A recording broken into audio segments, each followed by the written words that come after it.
ismaloqli nimadir yegim keldi. Bitta ovqatni qilishga kirishdim. Bozorchadan borib ismaloq oldim. Bog'laridan ajratib, suvga solib, suvimni tagida panisim bor. Suvga solib har bittasini ajratib, oralarini ochib, birpas suvga uyutib qo'yib, keyin yana chayib chiqdim. Shunaqa toza chiqdi. Ildizlarini olib, yana patnisga solib tayyorlab oldim.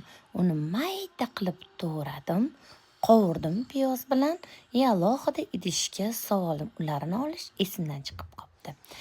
Shunaqa katta zo'la xamir omma, endi qo'yaverasizlar. Yoysam yoyilyapti. Voy, qachon tugib olaman deb o'ylagan edim. Lekin xamirlarimni yoyib, mana shunaqa mayda ismaloqdan ko'k chuchvaralarim tayyor bo'ldi. Yoqimli ishtaha.